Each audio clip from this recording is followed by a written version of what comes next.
Aula Media. El Imperio Bizantino, de la gloria al declive. Bienvenidos a un nuevo episodio de Viaje a través de la historia. Hoy tenemos un tema fascinante, uno que nos llevará por un viaje de casi 1000 años de historia, a un imperio que sobrevivió a la caída de Roma y dejó un legado cultural y político que influye hasta nuestros días, el Imperio Bizantino. Y para acompañarnos en este viaje, contamos con la presencia del profesor Alex, un historiador especializado en la historia de las civilizaciones antiguas. Hola, Alex. Hola Valeria, un placer estar aquí y más aún para hablar de un tema tan apasionante como el Imperio Bizantino, que realmente es una joya de la historia universal. Aunque a veces no se le da la atención que merece, la historia de Bizancio está llena de drama, innovación y sobre todo resistencia. Exacto. Y ese aspecto de resistencia es clave, porque mientras el Imperio Romano de Occidente colapsaba bajo la presión de invasiones y crisis internas, el Imperio Romano de Oriente, que es lo que llamamos Bizancio, no solo sobrevivió, sino que prosperó por casi 1000 años más. Entonces, Alex, ¿qué fue lo que permitió a Bizancio mantenerse tan fuerte mientras Roma caía? Sin duda, uno de los factores más importantes fue su posición estratégica. La capital, Constantinopla, estaba situada en el punto de encuentro entre Europa y Asia, lo que le permitió controlar importantes rutas comerciales. Además, la riqueza de los territorios que formaban parte del imperio ayudaba a sostener una economía próspera. Pero no solo fue una cuestión de geografía y economía. Bizancio también tuvo un ejército muy bien organizado y una estructura política que, en muchos aspectos, era más eficiente que la del viejo Imperio Romano. Y hablando de estructura política, uno de los emperadores más icónicos del Imperio Bizantino es, sin duda, Justiniano I. Bajo su reinado, entre el 527 y el 565, Bizancio alcanzó su máximo esplendor. Alex, ¿qué hizo que el gobierno de Justiniano fuera tan destacado? Justiniano fue una figura excepcional en la historia bizantina. Tenía una visión muy ambiciosa. Quería reunir el antiguo Imperio Romano y devolverle su antigua gloria. Y lo intentó con mucho éxito al principio. Con la ayuda de sus talentosos generales como Belisario, logró reconquistar vastos territorios. Estamos hablando de Italia, el norte de África y parte de la península ibérica. Fue un gran logro militar. Pero las conquistas de Justiniano no fueron su único legado. Él también entendió que para consolidar su poder necesitaba reformar el Estado. Así que, tras sus conquistas, se dedicó a reorganizar la administración del imperio. Una de sus contribuciones más duraderas fue la recopilación de las leyes romanas, lo que conocemos como el Corpus Juris Civilis, un compendio que influyó en la legislación de muchos países europeos siglos después. Claro, y no podemos olvidar que Justiniano también embelleció la ciudad de Constantinopla. De hecho, bajo su gobierno se construyó una de las maravillas arquitectónicas del mundo medieval, la Basílica de Santa Sofía, ¿verdad? Así es. Santa Sofía es un símbolo del poder y la riqueza de Bizancio. Este tipo de obras no solo tenían un valor religioso, sino también político. Justiniano quería demostrar al mundo que él era el sucesor legítimo de los emperadores romanos, y Santa Sofía fue un reflejo tangible de su grandeza. A pesar de estos logros, la gloria del imperio bajo Justiniano no duró para siempre. A medida que el tiempo avanzaba, el imperio comenzó a enfrentarse a nuevos desafíos que debilitaron su poder. ¿Qué ocurrió después de su reinado, Alex? Las conquistas de Justiniano fueron impresionantes, pero difíciles de mantener. Tras su muerte, el imperio perdió rápidamente muchas de las tierras que había recuperado. Los lombardos invadieron Italia, los visigodos expulsaron a los bizantinos de Hispania, y en los siglos VII y VIII el avance musulmán fue devastador. Desde Siria y Palestina hasta el norte de África, los territorios bizantinos cayeron uno por uno.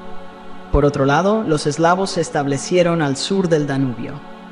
Todos estos factores debilitaron al imperio de forma considerable. Qué impresionante el impacto de estos eventos. Y parece que las amenazas no pararon ahí. A partir del siglo XII, el imperio también comenzó a sufrir los asedios de los turcos y las cruzadas, que acabaron por precipitar su caída en 1453.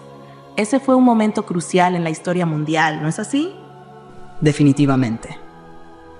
La caída de Constantinopla en 1453 marca el fin del Imperio Bizantino y es un hito que muchos consideran el final de la Edad Media. Fue un momento profundamente simbólico. porque también significó el triunfo del Imperio Otomano y la apertura de una nueva etapa en la historia de Europa y Asia. Cambiando un poco de tema, me gustaría hablar sobre el sistema de gobierno en Bizancio. Tengo entendido que el emperador bizantino, además de ser un líder político, también tenía una enorme autoridad religiosa. ¿Cómo funcionaba este sistema teocrático?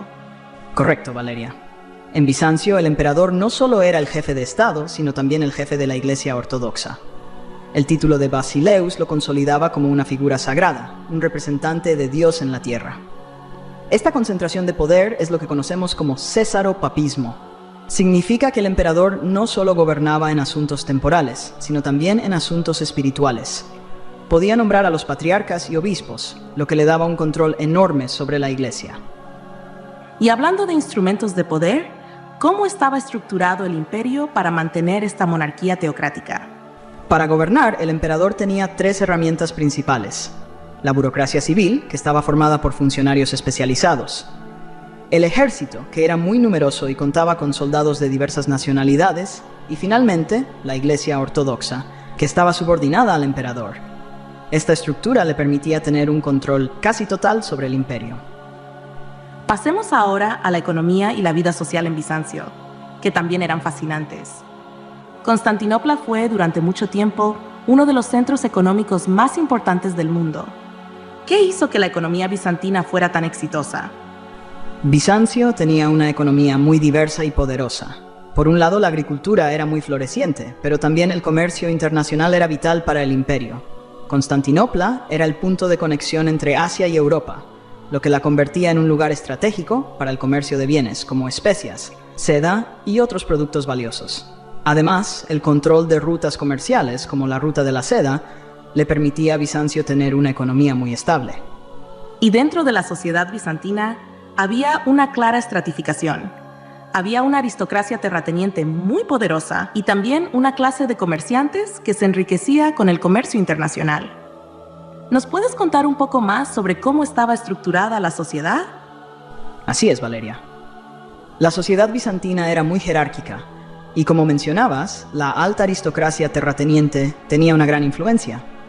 Estas familias terratenientes transformaban sus propiedades en señoríos, lo que les otorgaba mucho poder y control sobre las áreas rurales. Junto a ellos, el clero también jugaba un papel crucial, no solo en la vida religiosa, sino también en la vida política. Los monasterios, por ejemplo, eran grandes propietarios de tierras y recibían generosas donaciones. Por otro lado, tenías a la burocracia, que estaba compuesta por una mezcla de personas de diferentes orígenes que trabajaban para el Estado, lo que les otorgaba cierto poder y prestigio. Y, por supuesto, los comerciantes, que se enriquecían con el tráfico internacional, fueron una clase muy importante para la economía del imperio. Pero no olvidemos a los campesinos, que eran los que realmente mantenían la estructura económica básica, aunque muchos de ellos eran siervos o trabajaban tierras que no les pertenecían, lo que les daba muy pocos derechos. Es interesante ver cómo, a pesar de la riqueza de ciertas clases, los campesinos y los siervos parecían estar en una posición muy vulnerable. Pero como mencionabas antes, la religión tenía un papel preponderante en la sociedad bizantina.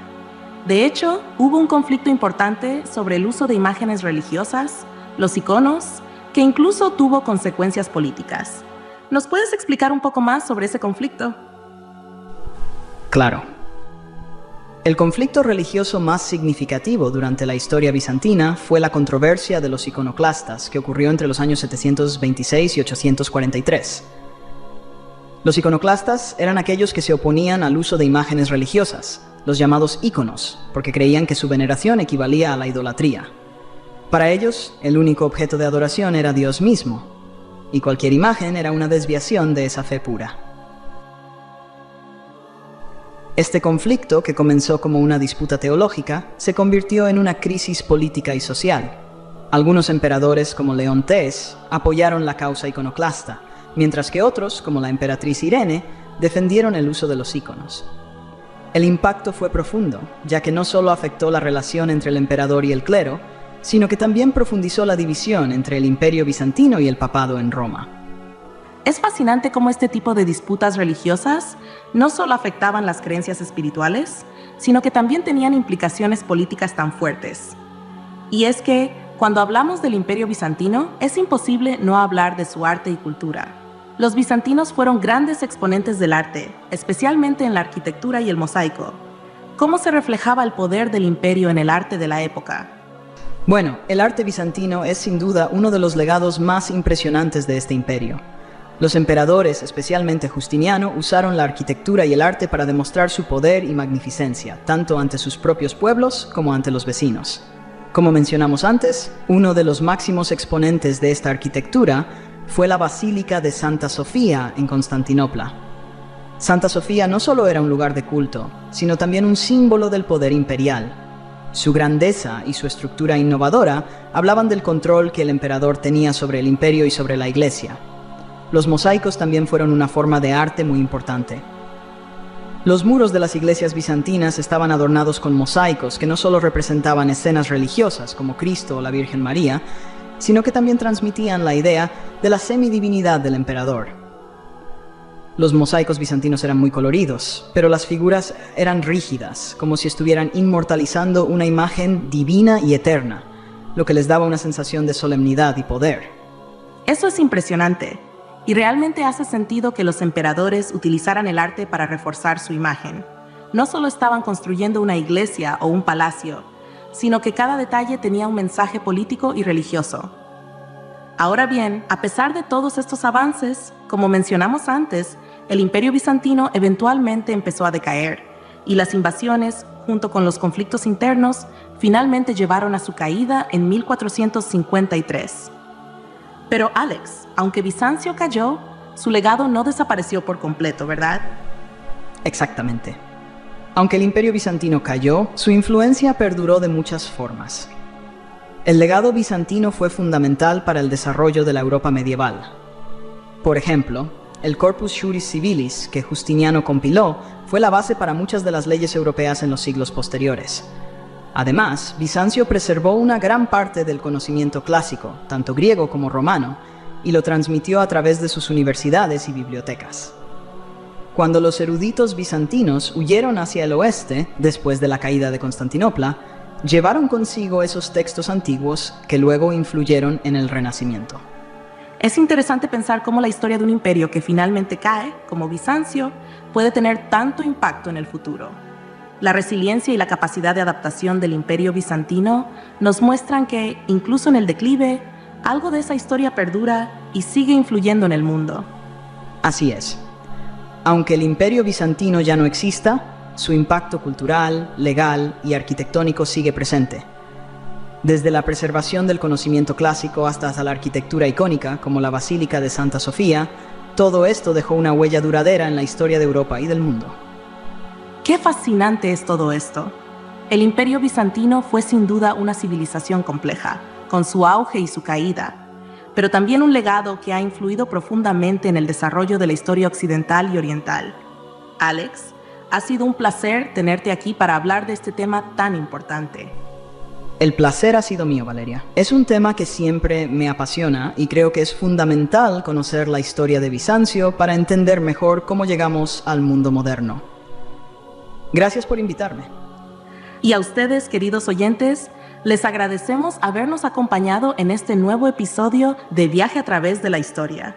No olviden dejarnos sus comentarios, compartir este episodio con sus amigos y suscribirse para más historias fascinantes sobre el pasado. Hasta la próxima. Hasta la próxima.